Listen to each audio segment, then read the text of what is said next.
Fascism in Italy. രണ്ട് ലോകമഹായുദ്ധങ്ങൾക്കിടയിൽ ഉണ്ടായ ഒരു പ്രധാനപ്പെട്ട ഒരു ഡെവലപ്മെന്റ് ആണ് ഫാസിസത്തിന്റെ വളർച്ച. നമുക്ക് ചർച്ച ചെയ്യാനുള്ളത് ഇറ്റലിയിലെ ഫാസിസം കുറിച്ചാണ്.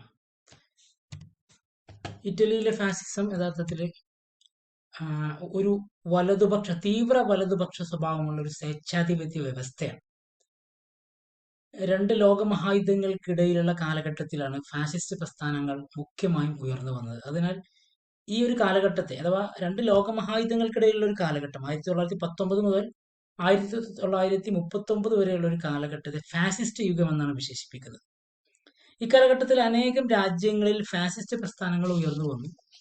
അതിൽ തന്നെ വിജയകരമായിട്ട് ഫാസിസം അധികാരത്തിലേക്ക് വന്നത് പ്രധാനമായും ഇറ്റലിയിലാണ്. ഇറ്റലിയിലെ ഫാസിസം, ദെൻ ജർമ്മനിയിലെ നാസിസം, സ്പെയിനിലെ ഫെലാങ്ങിസ്റ്റ് പാർട്ടി അഥവാ ഫെലാങ്ങിസം, ഇങ്ങനെയുള്ള പ്രദേശങ്ങളിലാണ് ഫാഷിസം വിജയിച്ചത്. ഇറ്റലിയിലുണ്ടായിരുന്ന ഫാഷിസവും അതിന് നേതൃത്വം കൊടുത്ത ബെനിറ്റോ മുസോളിനിയെ കുറിച്ചാണ് നമുക്ക് ഇന്ന് ചർച്ച ചെയ്യാനുള്ളത്.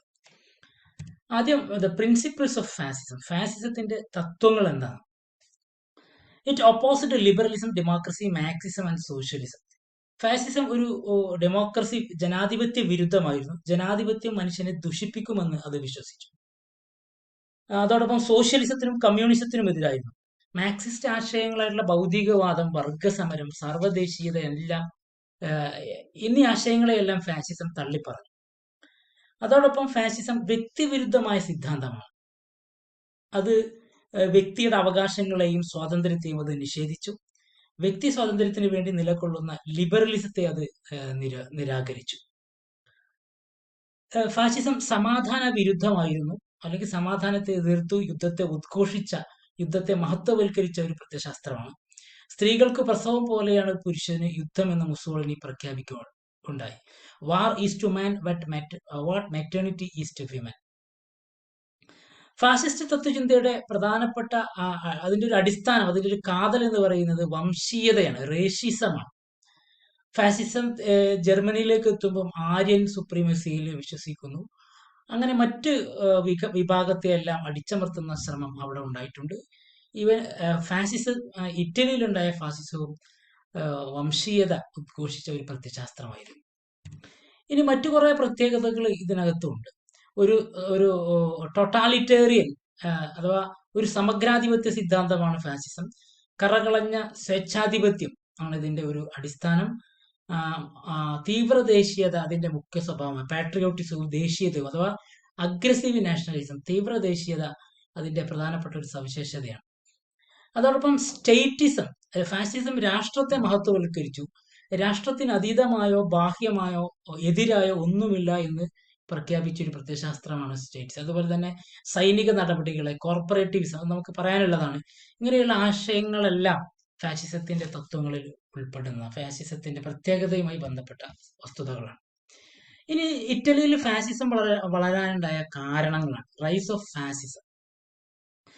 പ്രധാനമായും ഒന്നാം ലോക മഹായുദ്ധാനന്തര കാലഘട്ടത്തിലെ ഒരു എക്കണോമിക് ഇൻസ്റ്റബിലിറ്റി, സാമ്പത്തികമായിട്ടുള്ള ഒരു അസ്ഥിരാവസ്ഥ. ഒന്നാം ലോക മഹായുദ്ധം ഇറ്റലിയുടെ സമ്പദ് വ്യവസ്ഥയെ തകർത്തു, വ്യവസായങ്ങൾ സ്തംഭിച്ചു, തൊഴിലില്ലായ്മ പടർന്നു പിടിച്ചു, സൈനികർക്കിടയിലും തൊഴിലില്ലായ്മ ഉണ്ടായി. ഗവൺമെന്റിന്റെ ചെലവ്, എന്നാൽ ഇതേ സമയത്ത് ഗവൺമെന്റിന്റെ ചെലവുകൾ വർദ്ധിച്ചു.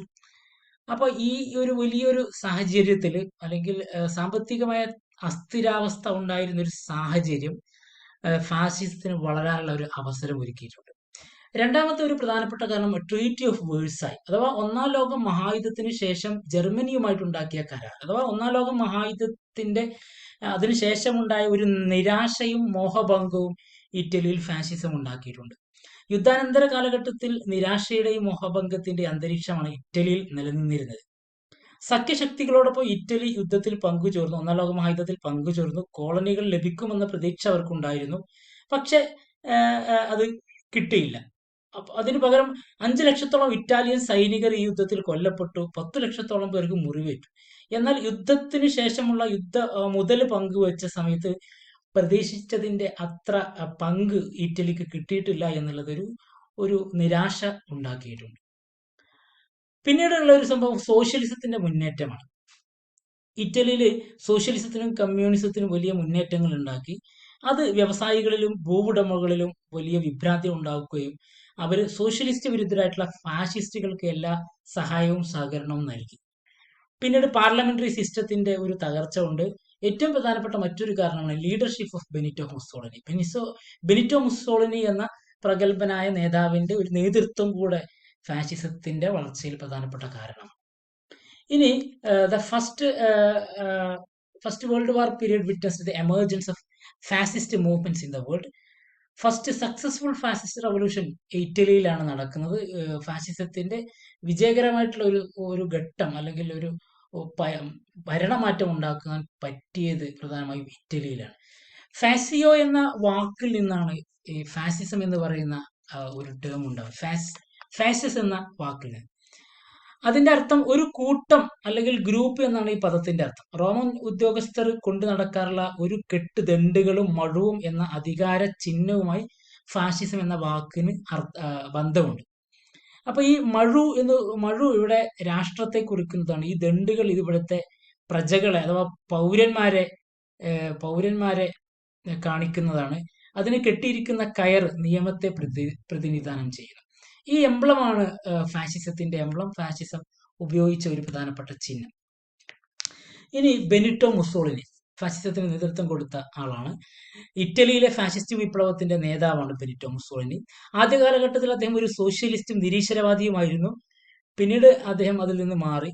മുസോളിനി ഒരു അവസരവാദിയായിരുന്നു. ഒന്നാം ലോക മഹായുദ്ധം ആരംഭിച്ച സമയത്ത് ഇറ്റലി യുദ്ധത്തിൽ പങ്കുചേരാതെ നിഷ്പക്ഷത പാലിക്കണമെന്ന് അദ്ദേഹം വാദിച്ചു. പിന്നീട് അദ്ദേഹം തന്റെ ഈ നിലപാടുകൾ മാറ്റി ഇറ്റലി സഖ്യശക്തികളോടൊപ്പം യുദ്ധത്തിൽ ചേരണമെന്ന് ആവശ്യപ്പെടുകയും ചെയ്തു.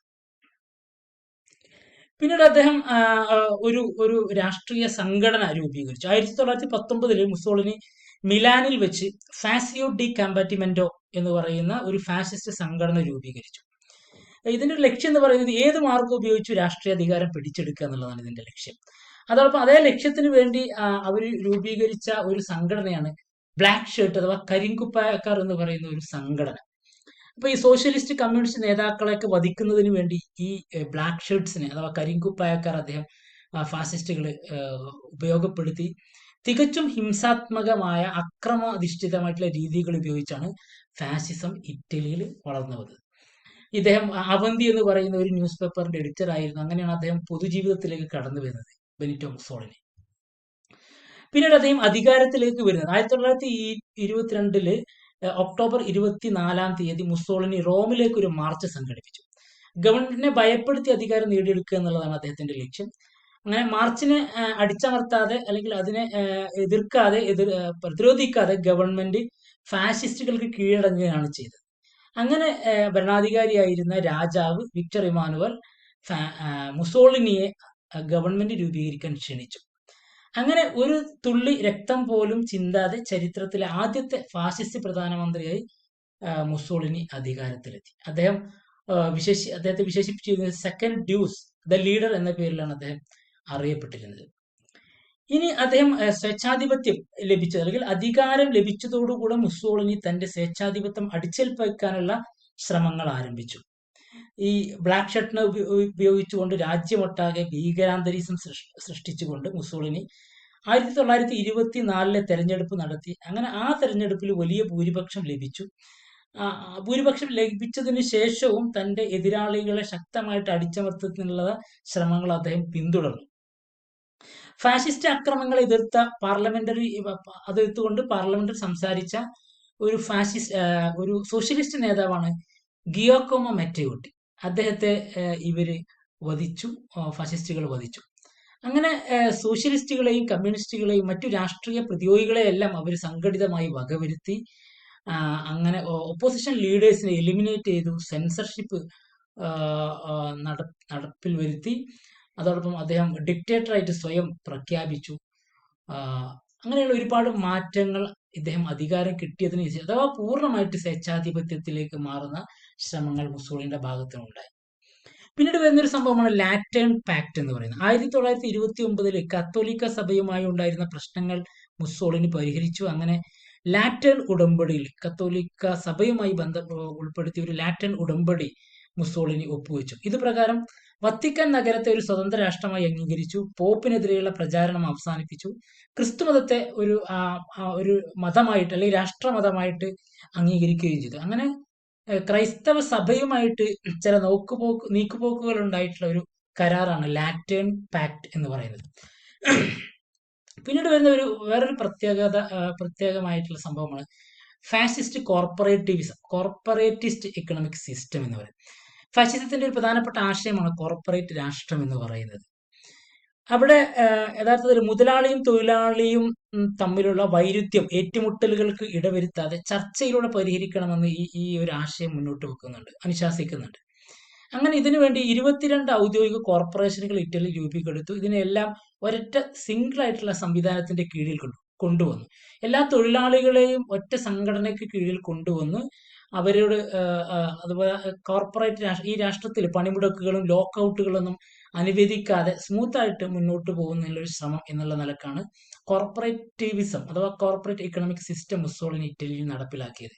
എന്നാൽ തത്വത്തിൽ ഈ കോർപ്പറേഷനുകളുടെ അധികാരത്തിൽ അല്ലെങ്കിൽ നേതൃത്വത്തിൽ തൊഴിലാളികളൊന്നും ഉണ്ടായിരുന്നില്ല. അത് ഫാസിസ്റ്റ് പാർട്ടി നിയമിക്കുന്ന ആളുകൾ മാത്രമാണ് ഉണ്ടായിരുന്നത്. ജനങ്ങളുടെ അല്ലെങ്കിൽ തൊഴിലാളികളുടെ താല്പര്യങ്ങൾക്ക് വിരുദ്ധമായാണ് പ്രവർത്തിച്ചു എന്ന ആക്ഷേപം ഇതിനുണ്ട്. ഇനി ഇതിന്റെ വിദേശ നയം അഥവാ ഒരു അക്രമാസക്തമായിട്ടുള്ള ഒരു വിദേശ നയമാണ് ഇവർക്കുണ്ടായിരുന്നത്. യുദ്ധത്തെ മഹത്വവൽക്കരിച്ചു എന്ന് നമ്മൾ നേരത്തെ ചർച്ച ചെയ്തതാണ്. പ്രധാനമായും ഇറ്റലി ആഫ്രിക്കയിലേക്ക് അതിന്റെ കോളനി സാമ്രാജ്യം വ്യാപിപ്പിക്കാനുള്ള ശ്രമങ്ങൾ നടത്തി.